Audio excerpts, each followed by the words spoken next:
Realmente es una ponencia, son 4 ponencias juntas, compactadas en 3. La primera parte vamos a hablar sobre la concepción y el proyecto del Puente de la Concordia, y luego Ferrovial va a incidir y va a hablar un poquito más sobre todos los aspectos de montaje y toda la complejidad de esta obra. Bueno, este puente, que supongo que casi todos o muchos de vosotros conoceréis, sobre todo los que hayáis cogido un avión y saliendo o entrando de la T4, está situado, como se ve en la imagen, frente a la T4, conectando lo que es el barrio de Valdebebas, o la ampliación que se hizo y que se está haciendo en Valdebebas, en Madrid, con lo que es el aeropuerto. Y cruza sobre la M12 con un montón de calzadas y de calzadas por debajo, ¿no? Esta conferencia la tenía que estar dando Paco, pero me ha dicho que delega, entonces Paco me va a corregir y voy a cometer seguro muchas imprecisiones. Quiero decir, este puente está aquí por Paco. Paco es el padre de este puente. Digamos, él es el autor del diseño y la concepción del puente, junto con los arquitectos Francisco Domouso, Lorenzo Fernández Ordóñez y el tercero que se me olvida siempre, tú te lo sabes, Emilio Rodríguez, me parece que es, ¿no? Luego lo vemos, pero sí. Bien, como vemos, bueno, el puente tenía una serie de condicionantes muy importantes: cruzar los más de 162 metros de luz sin apoyos intermedios, cruzando por encima de la M12, con un gálibo vertical, el mínimo de carretera, de 5,30, con un proceso constructivo que minimizara las afecciones, con restricciones muy importantes de gálibo vertical, porque claro, estamos al lado del aeropuerto, cualquier solución atirantada, soluciones altas, bueno, subiendo hacia arriba complicaba y tenía unas restricciones muy importantes y no se podían hacer. Por eso la solución, como vemos, es un arco muy rebajado. Ahora vemos cómo se planteó el concurso, y lógicamente se buscaba un proyecto singular con la personalidad suficiente como para que fuera lo que es la puerta de entrada a Madrid y a España del que aterriza en la T4, ¿no? Como digo, Emilio Rodríguez, ¿ves? Ahí está. El puente la concepción la hace Paco, la hacemos en lo que era IDEAM, ahora ya TIO Elin, junto con el apoyo de los arquitectos que ayudaron un poquito en la integración de muchas de las cosas del puente. El objetivo y la solución ganadora del concurso es plantear un referente urbano que tuviera el suficiente atractivo arquitectónico, combinado con, lógicamente, que sea un puente eficiente estructuralmente, un puente muy ambicioso en cuanto al diseño innovador que planteamos, por los materiales, por la concepción formal, por la tipología estructural y por su proceso constructivo, que además Ferrovial adaptó, y yo creo que ha habido pocos procesos constructivos tan complejos como este, como va a contar Ferrovial con el apoyo de Mamuet también, que hizo toda la operación de movimiento. Lógicamente el diseño y la concepción, la geometría, todo estaba muy condicionado por el aeropuerto. La influencia del aeropuerto es vital, no podemos diseñar cualquier otra estructura que chocara con el aeropuerto. La forma aerodinámica que tiene el puente está inspirada en los elementos aerodinámicos. La presencia del aeropuerto es muy importante, hasta el color del puente y la concepción y el color y la integración con la cubierta del aeropuerto de Barajas. Ese juego fue fundamental en la solución. La solución ganadora es esta. Esto es fotomontaje, plano y maqueta, y veis que ahora, cuando veamos el puente acabado, quedó muy fiel a todo el proceso, ¿no?, que seguimos. Es un puente de arco muy rebajado por esta condición. No podemos subir mucho por los gálibos de navegación, ¿no?, los problemas de subir por arriba, estar al lado del aeropuerto. La parte central del arco funciona, ahora vemos una especie de híbrido entre un arco bowstring, pero podría considerarse que es una especie de arco bowstring, con un sistema de suspensión en vez de utilizar péndolas, o una malla tipo network. Es una malla muy tupida, en una especie de diagrid, de una malla más permeable, más tupida, que cuelga la carga del tablero al arco, ¿no? La luz central, desde los apoyos aquí y aquí, son 162 metros y tiene una longitud total desde estribos de 223 metros, porque tiene 2 tramitos ocultos, como vamos a ver ahora. Bueno, la sección transversal de la solución ganadora, que es la que se ha desarrollado, lógicamente, es una especie de T invertida, ¿no? Tenemos el arco que se conecta con la doble malla del diagrid con lo que es la estructura metálica del tablero. El tablero está formado por 4 vigas longitudinales, un tablero, un cajón multicelular con 4 almas, y con unas costillas laterales que queda envuelto y cerrado, lógicamente, en la carcasa completa de la estructura, que juega con la geometría de doble curvatura, con esta geometría aerodinámica que comentaba antes, ¿no? Tenemos bueno, carriles de 3,50 metros y arcenes amplios en los extremos, ¿no? Bien, lo que le da una gran personalidad al puente, además de la geometría y el arco tan rebajado, es el diagrid, ¿no? El diagrid, la doble malla de diagrid, que a su vez está formado por una doble malla de barras de acero, es la que genera esta visión del puente y la que le da toda su personalidad, ¿no? Son elementos que trabajan principalmente a tracción y que están arriostrados entre sí, ahora veremos cómo. Desde el concurso se planteó, este es un fotomontaje del concurso, esto ya es iluminación real, de cómo quedó la iluminación. La iluminación se estudió mucho y se analizó mucho en la fase de concurso, pensando en una iluminación pues, lo suficientemente tenue y lo suficientemente, digamos, difusa y enfocada solo hacia abajo y no hacia arriba, para no influir y afectar a la navegación aérea, lógicamente, y el resultado final yo creo que quedó también bastante logrado, ¿no?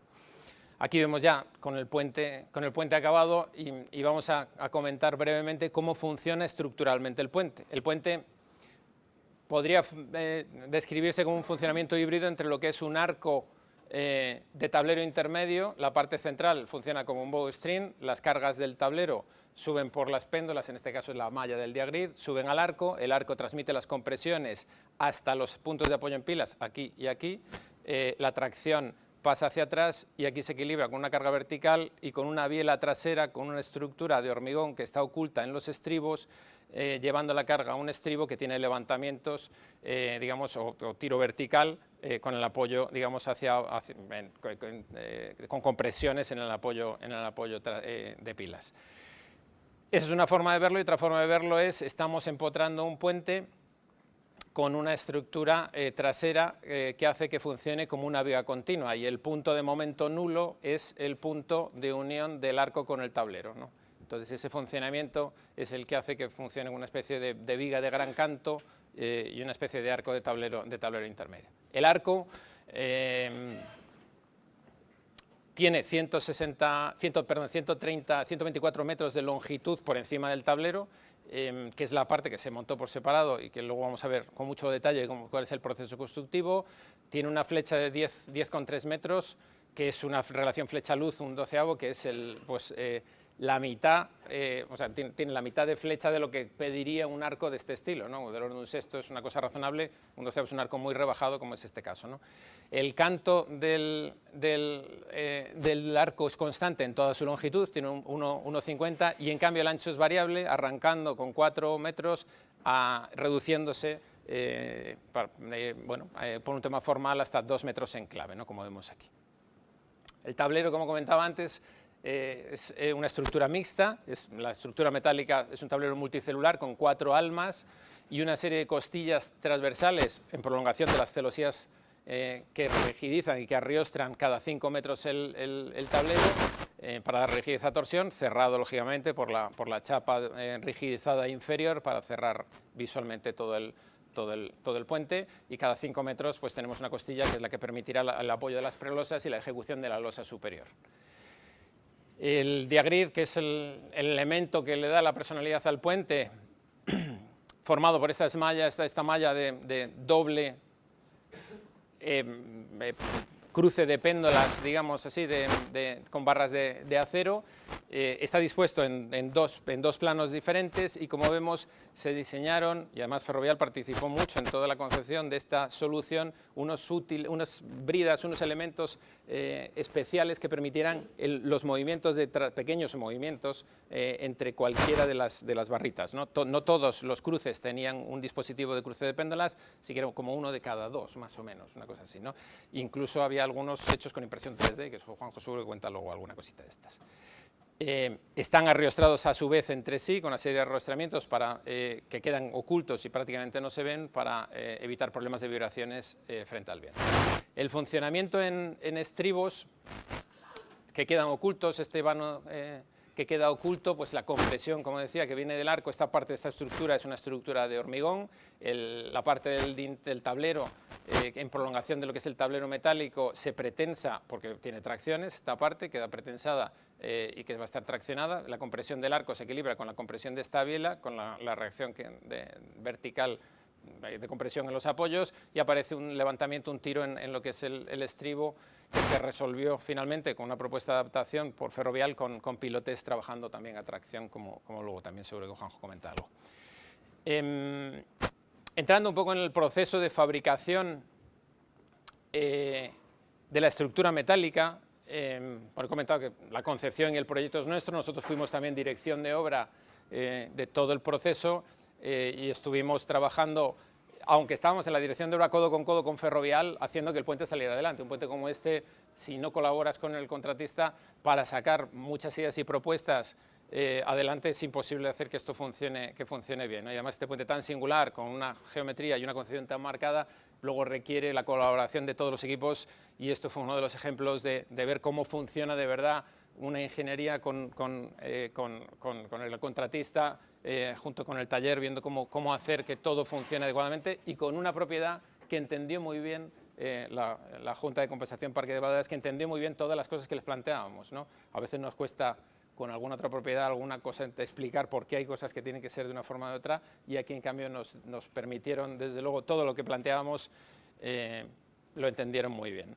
Bueno, pues el desarrollo de la ingeniería de taller, los planos de taller, es lo que hace que primero en la ingeniería de taller, los planos de taller, planos de montaje de cada conjunto, subconjunto, todo estaba absolutamente definido, preestudiado, analizado cómo se iba a montar, cómo se iban a ensamblar cada pieza para que luego funcionara todo, ¿no? Había un modelo además BIM completo, incluyendo porque la actuación no incluye solo el puente, sino las glorietas, los muros, las zonas de aproximación, todo estaba analizado, y se cuidó lógicamente muchísimo toda la concepción de todos los detalles de la estructura metálica en lo que tiene que ver con la fatiga, ¿no?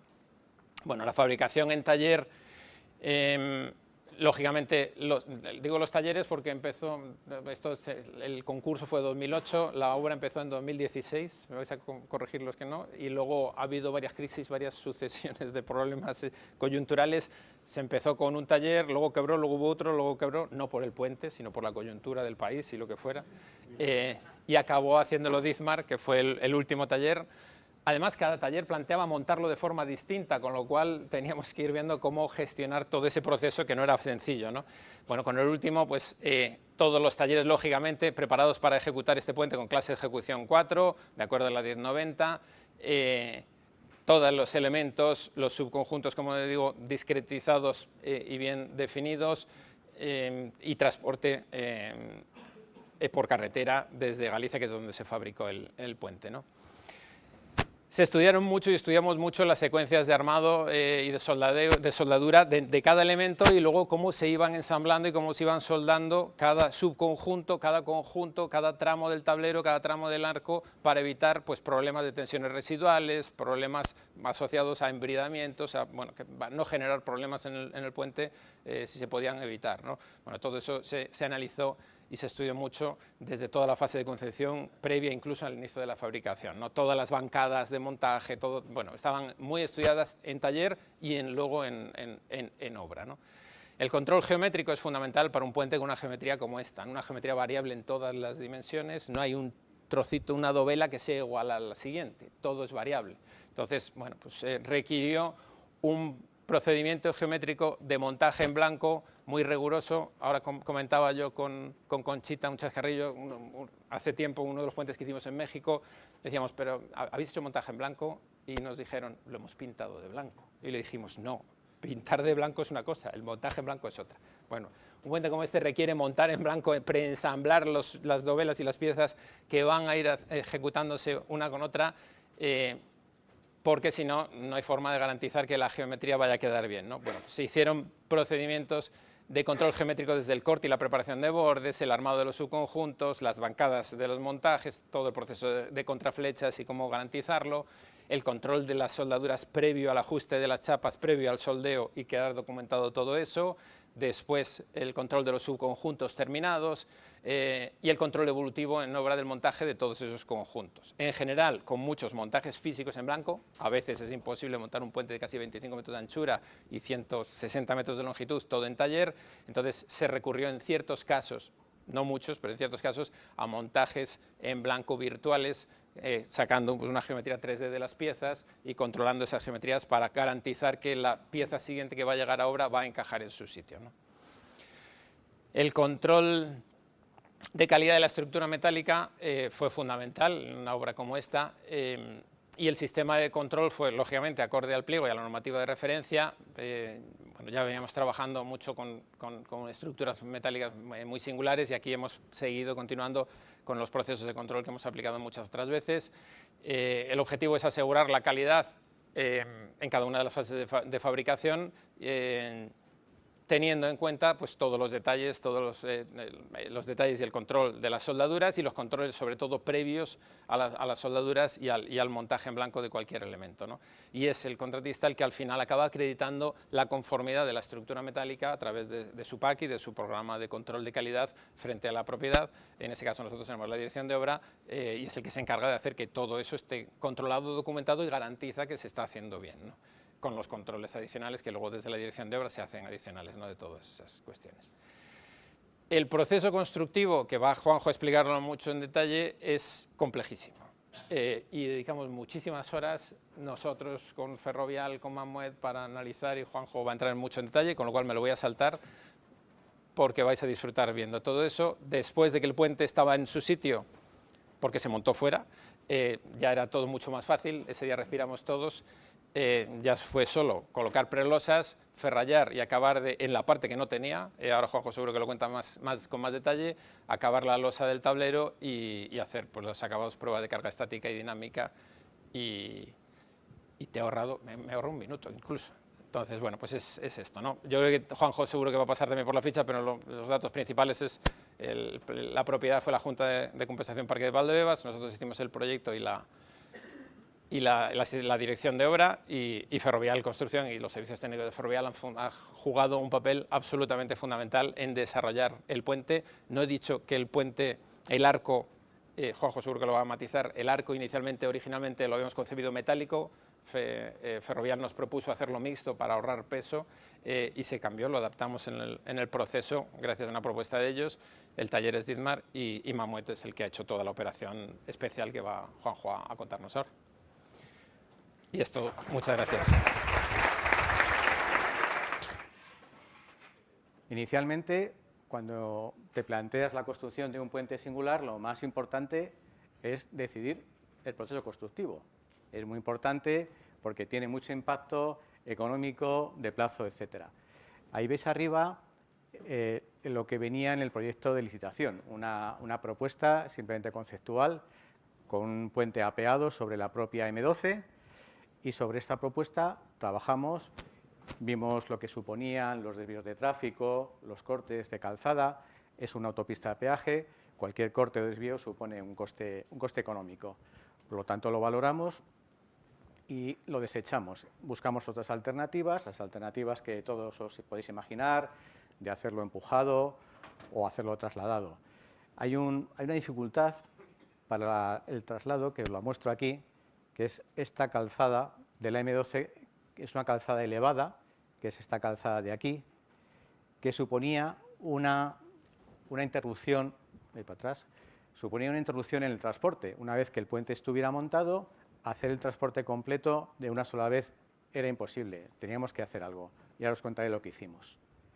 Por lo tanto, empezamos la construcción, a ver si consigo. Manuel, ¿le puedes dar al play del vídeo este, por favor? Empezamos la construcción con las cimentaciones. Ahí veis los 12 pilotes que utilizamos en el cargadero, que como ha explicado Miguel, es un cargadero que en algunos momentos funciona a tracción. Es un contrapeso por la tracción que sale en esa parte del puente. Y delante tenemos la cimentación del arco. La cimentación del arco es una gran zapata ataluzada de 24,5 metros por 15, sobre la que van dispuestos los apoyos esféricos sobre la que se coloca el cartabón. Ese es el cartabón, esa es la zona que va entre entre el apoyo y el estribo. Es una estructura de hormigón armado muy masiva, que tiene cuatro muros verticales, y delante montamos el bulbo, que es la macla que se forma cuando el arco pasa por debajo del tablero. Y es donde vamos a apoyar el arco, son los arranques. Lo mismo hicimos en el otro estribo. Manuel, ¿le puedes dar este también, por favor? Gracias. En esta fase ya estamos, mientras ejecutamos la subestructura, también estamos ejecutando en el taller toda la estructura metálica. Y aquí preparamos la campa para recibirla y ensamblarla, como antes nos ha enseñado Miguel. Pusimos cinco apeos provisionales sobre la que vamos a montar los 130 metros de puente que suponen el bowstring. Primero montamos los núcleos centrales, no sé si hay central más una lateral, de las 4 almas que tiene el puente. Ahora colocaremos la otra célula lateral para completar las 4 almas y posteriormente colocaremos las costillas y todo el fondo para completar los 24,5 metros que tiene el puente de ancho. Daros cuenta la cantidad de operaciones que hay que hacer en la campa, medios auxiliares. Esto en la M12 hubiera sido muy complicado de desarrollar. Para colocar el arco, que vino en 3 tramos, lo que hicimos fue, ahora lo veremos, colocar 3 torres provisionales alineadas con 3 de los apeos que ya tenemos en la campa para soldar el arco. Aquí también se hacía control de soldaduras, igual que se hacía en el taller. Teníamos nuestra propia empresa de control. Ahí ya tenemos los dos tramos y el tramo central colocado, y ahora ya vamos a empezar a colocar las centenares de barras del diagriz. Ahí estamos con ellas, hasta completar el bowstring, una estructura que en sí misma ya es estable y es la que vamos a poder transportar. Por lo tanto, ya tenemos el puente en una situación en la que es transportable. ¿Qué es lo que hicimos? Colocamos unos sistemas de transporte SPMT, unos carros de rueda, no sé si los conocéis. SPMT es un acrónimo de Self-Propelled Modular Transport, se usan mucho. Si no lo habéis usado, os aseguro que lo vais a usar. Se usan ya en todos los puentes, son capaces de manejar grandes cargas y además le añadimos un sistema de apeo, este de aquí, que nos permitía llevar el puente a la cota necesaria. Ahora os lo voy a mostrar con un poquito más de detalle. Aquí vemos, Manuel, dale aquí abajo a la izquierda, que tengo un vídeo, a la izquierda, eso es. Este es una infografía animada de cómo funciona un carro. Un carro al final es una plataforma de ruedas. Todas las ruedas son motrices, todas las ruedas son directrices, por lo tanto puedes moverte en todas direcciones. Tienen amortiguaciones que también son independientes. Cada amortiguación tiene una capacidad, hay diferentes esquemas y proveedores, ¿no? Pero vamos, unas 20 toneladas por suspensión, lo que significa que en un eje que hay 4 ruedas, hay 2 suspensiones, son 40 toneladas por eje. Si tenéis que hacer un número rápido, 40 toneladas por eje, la carga que tenéis que mover, lo dividís y ya sabéis cuántos ejes os hacen falta. Ahí veis que son capaces de superar desniveles, obstáculos y tal, de tal manera que la carga siempre va horizontal. Si le puedes dar el vídeo de la derecha. Nosotros teníamos el puente a una cota determinada, pero no era la cota de transporte. Para llevar el puente a la cota de transporte teníamos que subir del orden de 10 metros. Esto se consiguió mediante estos megajacks, que son unas torres de trepa, que consisten en un sistema de barriles o cajas que veis ahí, que mediante un sistema de gatos, la parte inferior de la torre hace que suba toda la torre, se introduce un nuevo barril, una nueva caja, y con eso vamos trepando.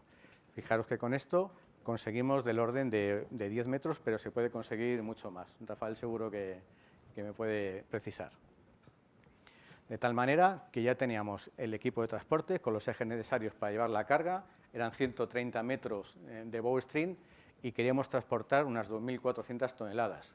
Aquí pusimos encima del puente todo lo que nos cabía para luego no tener que ponerlo, por ejemplo, prelosas y demás. El arco no se pudo hormigonar porque ya supondría demasiada carga y no estaban los equipos, no tenían la capacidad. Por lo tanto, una vez que ya teníamos el equipo, el puente a la cota de transporte, vamos a empezar los movimientos. Ahora os lo enseñaré con más detalle todo el transporte, pero haceros notar el paso sobre la calzada elevada. Esto es un obstáculo que es insalvable sin hacer algo más. ¿Y qué es lo que hicimos? Utilizar un tercer juego de SPMTs con una estructura auxiliar encima también, que nos permitía, mediante movimientos transversales, ir sacando la nariz lo más posible para uno de los tres juegos que teníamos de set de SPMTs, poderlo coger en ese extremo y ya completar la maniobra. Vamos a verlo en un vídeo, Manuel, si tú puedes.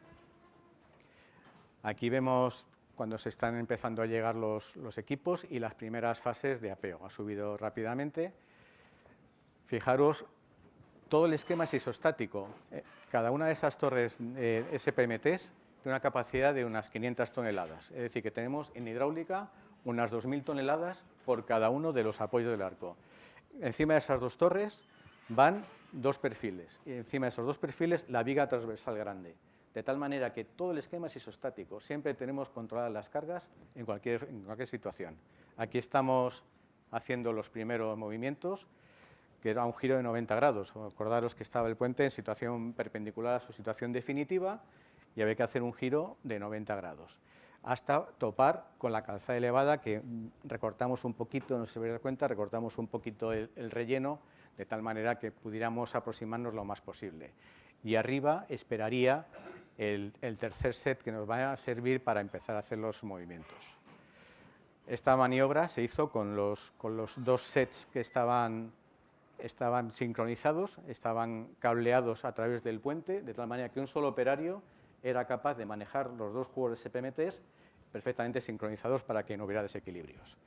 Ahí veis el cambio que hemos hecho, hemos dejado el set de arriba ya recogido la punta, lo ha movido hasta el borde de la calzada, ya no puede moverlo más. Entonces el set que ha quedado libre abajo se desconfigura de los megajacks, simplemente se sube arriba para colocarle la estructura auxiliar de reparto, para hacer el siguiente movimiento. En total vamos a hacer 3, este ya es el segundo, y el que ha quedado por delante se ha sacado, se ha recrecido, porque la curvatura del puente nos obligaba a ir recreciendo con diferentes enanos y perfiles, ¿no?, para hacer el tercer movimiento. En total fueron 3, 30 metros, que ya nos permitió que pudiera salir por delante lo suficiente para poder recogerlo. El set que quedó libre se va a venir a la campa y se va a configurar nuevamente con los megajacks, que son los elementos que nos van a permitir tanto subir el puente como descenderlo en su posición definitiva. El descenso lo haremos sobre unas ménsulas cortas, a ver si se ve en la siguiente imagen, yo creo que las habéis visto antes, unas ménsulas que van aquí delante. Vamos a darle al vídeo, que le he dado sin querer a esto, ponlo al final, ponlo por ahí. Vale. Un poquito antes. Ahí, vale. Perdón. Ahí veis que hemos hecho la traslación ya con el equipo que os decía al otro lado de la calzada, la siguiente traslación, hasta ponerlos paralelos a la situación definitiva, y luego haremos la traslación en sentido longitudinal de la M12, paralelo al puente tal y como está ahora, para dejarlo suspendido sobre esas ménsulas cortas que llamábamos perchas, unas ménsulas que estaban alineadas con las almas centrales del puente y con el arco, de tal manera que el sistema era muy estable y nos permitía sacar los transportes para que ya pudiéramos liberar los transportes para que se fueran a hacer otros trabajos. Ahí estamos descendiendo, sacando cajas, igual que las subimos, las bajamos, quitamos las cajas, y el último descenso se hace con la propia amortiguación. La propia amortiguación de las plataformas, que tienen como 40 a 50 centímetros, nos permitieron ya el ajuste fino final del descenso sobre unos apoyos de neopreno que teníamos dispuestos en los bordes, en los extremos. Una vez que ya hemos descendido el puente, ya estábamos más tranquilos, ¿verdad, Miguel? Ya pudimos cerrar el gap mediante las chapas, cerramos todas las almas, el fondo de cajón, rigidizadores, eso llevó unas cuantas semanas, eran bastantes chapas. Cortamos las ménsulas, ya no nos hacían falta, ya la carga pasaba por las chapas del puente, y procedimos a los hormigonados que nos faltaban. Nos faltaba, por un lado, rellenar el arco. Dejamos unas ventanas dispuestas a tal efecto para poder hormigonar el arco en diferentes fases. Completamos el hormigonado del tablero. El tablero se llevó con una serie de pelosas para no tenerlas que poner, luego se completó con las que faltaban, se ferralló, se hormigonó y también un hormigón de fondo que iba en el fondo del cajón. Una segunda fase de postesado en la zona del cartabón, que como ha dicho antes Miguel, tiene el cordón de arriba está traccionado y hay que pretensarlo. Y luego un equilibrio, un ajuste de reacciones en los estribos. Para conseguir ese punto de momento nulo era muy importante que las reacciones en el apoyo del arco y en los estribos estuvieran controladas. Por lo tanto, para eso teníamos los apoyos instrumentados, metimos unos gatos en el cargadero, metimos carga y lo dejamos equilibrado y ya ahí cerramos. Y ya lo que ha enseñado antes Miguel, de la prueba de carga estática, la prueba de carga dinámica y los acabados. Fijaros los acabados, creo que hemos dejado el puente como estaba en la maqueta de Paco, ¿no? Yo creo que como él lo quería, el acabado es exquisito, yo creo que hemos cuidado muchísimo en todo momento los detalles. Aquí tenéis los participantes, que básicamente es el equipo de Paco que participó tanto en el concurso de ideas como en la asistencia técnica de edición de obra, y luego el equipo nuestro de la constructora y el equipo de la dirección técnica de la constructora, de los cuales algunos estamos por aquí. Taller Metálico Dizmar, el tercer taller, como ha dicho Miguel, no por nuestra culpa, sino por la situación coyuntural, y Mamut, que nos ayudó con el transporte especial. Fuimos finalistas en los premios de innovación en construcción en el año 2022, en los premios IAPSE. No ganamos por poco. Yo creo que tenemos que haber ganado. El que ganó, no sé yo si se lo merecía. Otros participantes, el COVID participó desde el principio, tuvimos el COVID como una amenaza. Ahí está Miguel, ahí estoy yo, no se nos ve, es imposible. Bueno, a lo mejor nuestros hijos nos reconocen, nosotros no, pero fue un problema. Y también nos visitó Filomena, cuando ya tenemos el puente pues casi completado, la parte del Wall Street, también nos visitó Filomena. Y nada, pues muchas gracias, espero que os haya gustado.